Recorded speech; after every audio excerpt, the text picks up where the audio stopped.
तर good morning मित्रांनो, आज आम्ही आलेलो आहोत वणीला सप्तशृंगी टेम्पलच्या इकडे. तर आजच्या ब्लॉगमध्ये मी तुम्हाला सप्तशृंगी टेम्पलला कसं यायचं आणि तिथे काय काय सुविधा आहेत ते मी तुम्हाला या ब्लॉगमध्ये दाखवेन.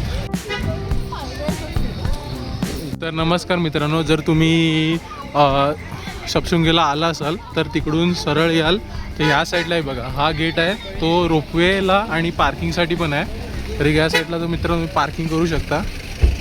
तर इकडून सरळ गेलात वर साईडला ही स्टेप्स आहेत, तो रोपवे पण अंडरग्राऊंड गेट आहे असं आहे.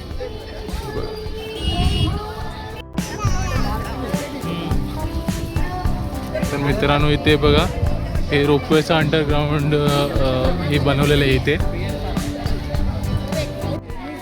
आणि रोपवेचा एंट्रन्स आहे. हे बघा तिकीट काउंटर आहे.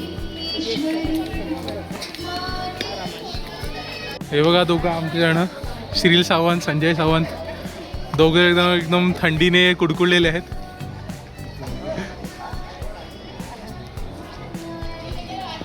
मित्रांनो तुम्ही रोपवेच्या गेटने आलात की सरळ तुम्हाला पे अँड पार्क आहे. ज्यांना म्हणजे ओटी वगैरे घ्यायची नसेल किंवा एक्स्टर्नली घ्यायची असेल तर तुम्ही पार्क इकडे करू शकता आणि नंतर मग इथे रोपवेने जाऊ शकता किंवा लेफ्ट साईडहून तुम्ही स्टेप्सने पण जाऊ शकता. पण खूप छान असं बनवलेलं आहे मित्रांनो. हे बघा इकडे पे अँड पार्क आहे.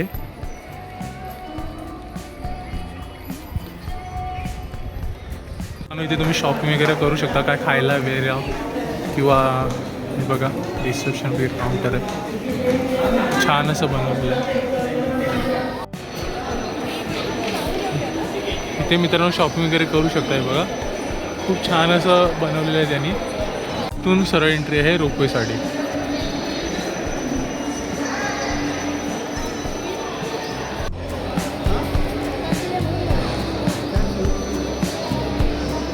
तर मित्रांनो अडल्टसाठी 120 रुपीज तिकीट आहे आणि खूप फेअर आहे तिकीट, असं टेन्शन आहे. आणि ते पण रिटर्नचं तिकीट आहे, तर तुम्ही ते घेऊ शकता आणि मला वाटतं एकदा एक्सपिरियन्स करायला काय हरकत नाही. आणि ते बघू शकता शूजसाठी स्टँड वगैरे आहे. ते बघा प्रति जोड 3 रुपये, म्हणजे प्रत्येक जोडसाठी तुम्ही 3 रुपये देऊ शकता असं आहे. खूप ॲफोर्डेबल रेटमध्ये आहे, ट्रस्टचं आहे. तर मित्रांनो ह्या साईडून आहे बघा रोपवेला जायला रस्ता आहे.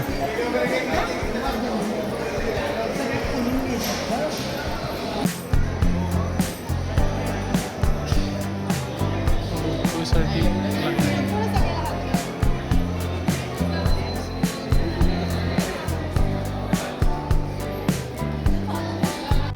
फक्त 10 व्यक्ती इथे एका प्लॅटफॉर्मवरती उभे राहू शकतात मित्रांनो. हे बघा इथे, आणि बघा इथून हे रोपवे वर जायला आहे. आता त्या साईडून मित्रांनो दुसरी रोपवे खाली येणार आणि महाराष्ट्र शासनचं आहे त्याच्यामुळे काही टेन्शन नाही. आमची रोपवे आलेली आहे. हे बघा, हे बघा हळूहळू.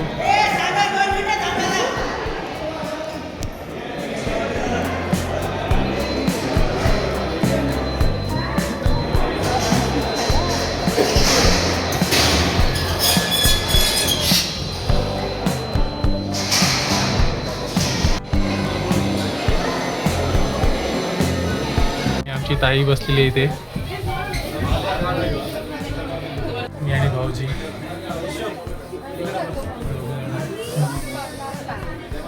निघालेले आहे बघा.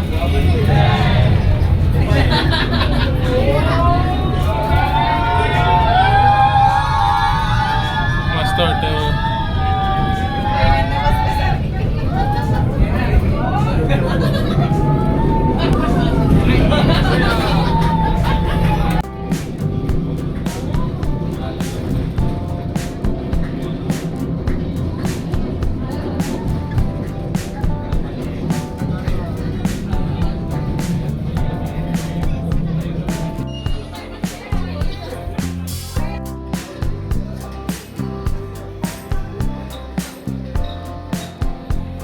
तर इकडे मंदिराकडे जाण्याचा रस्ता आहे हा. इथून रोपवेवरून आलात ह्या साईडून मंदिराकडे जायचा रस्ता आहे.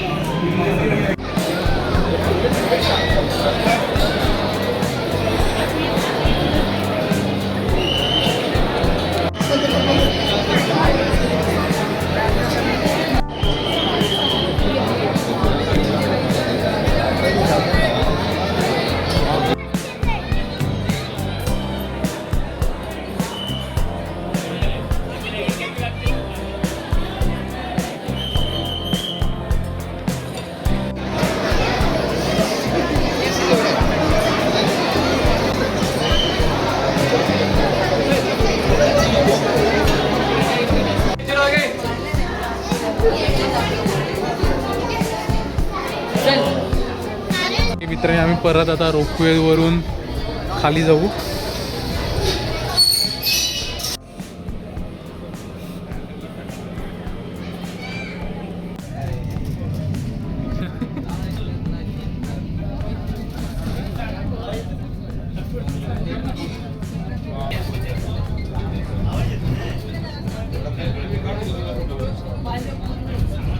मित्रांनो तुम्ही इथे इतर वस्तू आणि प्रसादही खरेदी करू शकता. हे सगळे लाईनीमध्ये दुकानच आहेत.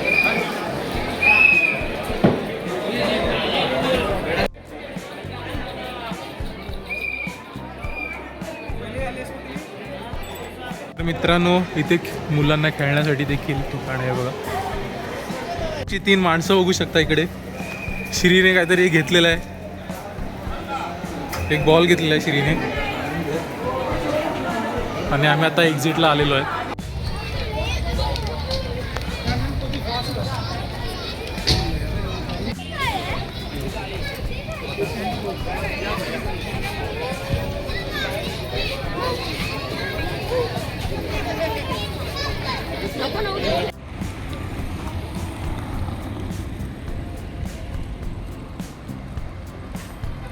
सप्तशृंगी टेम्पलला जाताना हा एक व्ह्यू पॉईंट आहे मित्रांनो.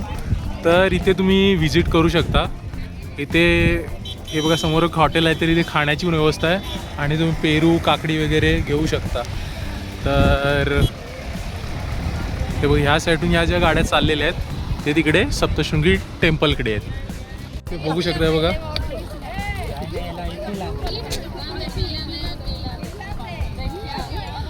तर तुम्ही इथे येत असाल तर यांच्यापासून सावधान राहा या माकडांपासून. कारण का ते सगळं बॅग वगैरे बघा. याची बॅग वगैरे सगळी काढून त्याच्यामधलं सगळं खायला प्यायला होतं ते त्यांनी घेतलेलं आहे. हे बघा. तर त्याच्यापासून सावधान राहा. लोक इथे यांची दादागिरी चालते. हे बघा या माणसांची दादागिरी चालते. हे तुम्हाला वाटेल चेहऱ्यावरून मासूम पण यांची दादागिरी ते चालते. मित्रांनो फायनली आमचा दर्शन कंप्लीट झालं आहे आणि आम्ही आता सप्तशृंगीचं दर्शन घेऊन खाली आलेलो आहे पार्किंगच्या इकडे. तसं म्हणाल तर खूप लवकर दर्शन होतं. लवकर आलात तर तुम्ही सकाळी जर लवकर आलात तर म्हणजे लवकर दर्शन घेऊन तुम्ही दुसऱ्या ठिकाणी जाऊ शकता. तर भेटू एका पुन्हा दुसऱ्या ब्लॉगमध्ये. तोपर्यंत बाय.